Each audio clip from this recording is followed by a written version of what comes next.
tell me about Strawberry Mentos. I mean, we've already talked about... We've already talked about it, but...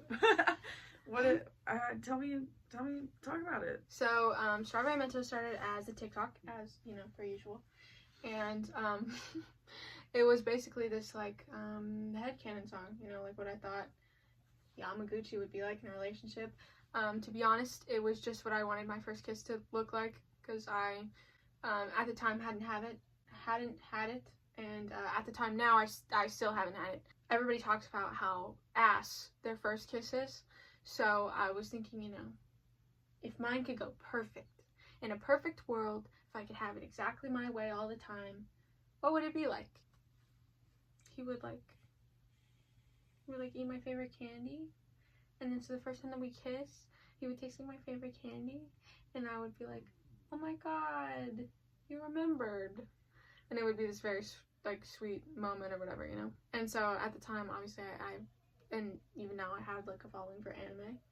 And so my thoughts around it were, like, which one of my characters that I sent for would do this? And then I was like, yep, the only one I think would actually give a shit is Yamaguchi. Yeah, number 1 in my heart, number 12 on the court when we see him, and then number 1 on the court later when he becomes captain in the time skip. Okay. And then later he does something else that's not related to volleyball at all. I think it's like, he works at like an Electronic Express. I don't understand. That's okay. You don't really need to. Yeah. Every song that I write that has anime characters in mind when I'm writing it is supposed to be understandable, like, to people that don't watch anime. And it is. It translates well. Mm-hmm. It's just a cute song, you know? Mm-hmm. Very lighthearted. A line that had a lot of intention for me and, like a personal thing, I guess, was, I never knew love could be soft. I never knew love could be light. Because every other relationship that I've ever been in, literally ever, real life thing, you know, situationship, has always been this, like, very angsty, fast thing that I try to hold on to, and I squeeze the life out of, because I'm trying so hard to make it last, to make it be the one, to make that person want me for, like, an extended period of time, because people, I don't have a hard time getting people to like me for, like, a week, you know? It's, like, actually having them, like, stick around that's the harder part.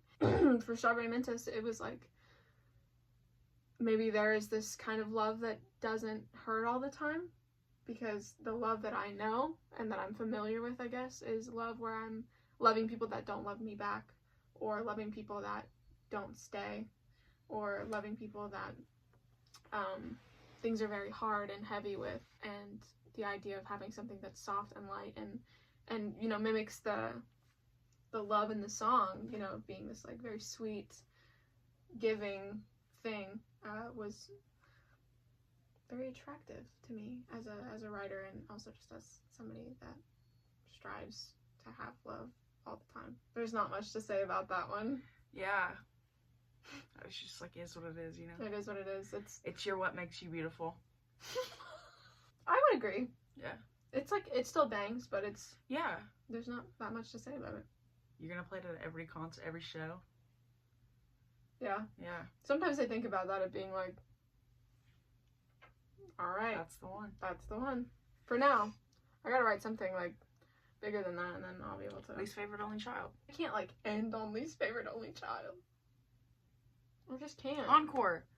Encore, least favorite only child. Almost pierced my nose. That's, like, what you hear in the darkness. Boom, boom. In the Boom, boom. bathroom. In the bathroom, out of spite. Shh. The crowd's going crazy. 'Cause I had to move back home. Boom, boom. No. Least favorite only child. I started writing it in July of 2020. I posted a snippet of it in July of 2020, and at the time it got like 300 likes or something, like 30 comments, and I was like, this is fame. This is fame. This is what it feels like to blow up. I had people commenting like, here before it's viral. I remember sending it to my friends and being like, oh my god, it's doing so well, and it had like 300 likes. Yeah. But I was amazed at that point, because I was like, the best thing, not like the best thing I'd ever posted, but it was the the most successful original song that I had posted at the time. And I was like, oh my god, like, people are really responding to this. And then I posted a snippet of it later because I got in a fight with my mom. And every time that I'm over TikTok as well, every time that I was sad, and I was gonna like go and sing my little angsty song because I was sad, Least Favorite Only Child was always the song that I was like, almost pierced my nose, right? And to get to the part where it's like, and if I wasn't alive anymore, and then that was like the end. That was all I had written of it. And so that night that I posted it, like the very first thing I posted after I had a certain amount of TikTok clout already, I was in a fight with my mom, and I had like 98,000 followers. I remember because I gained like 6,000 followers from posting that video, and I was like, this is what brought me over 100K. It was this. Yeah. And I had to put out a statement after where I was like, hey, if you feel like this and you're like gonna act on it, like, don't. Also, go, please seek help. And that was a fun press statement to make. And after it blew up, I got like, it was my first video ever to hit over 200,000 likes, which was really cool. Mm-hmm. And I was like, okay, I have to finish it. And I finished it like the next day on a live. That's also what I did with Burnt Out. It was like the next day or a couple of days after I finished it on a live stream, because that's the only way I can finish songs sometimes is if I hold myself accountable and write it in front of other people. Otherwise I'll just put it down and never write anything more. But Least Favorite Only Child was, obviously it was about suicidal ideation and intrusive thoughts and stuff, and I at the time didn't realize that wasn't something I wasn't supposed to sing about.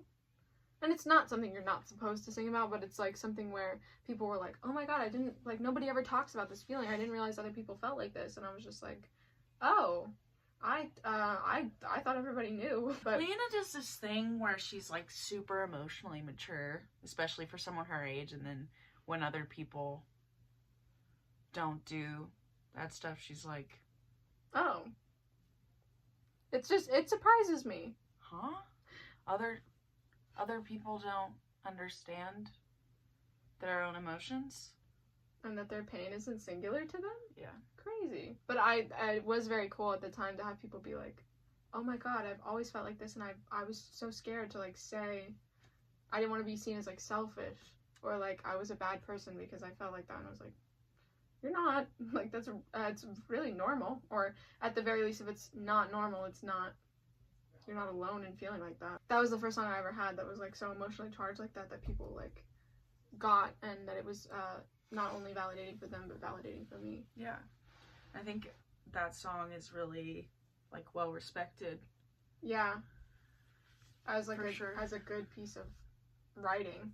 To have other people that I respect. That was like the first song I posted where it was like people I respected were coming back to me and being like, this is really good. This is really good.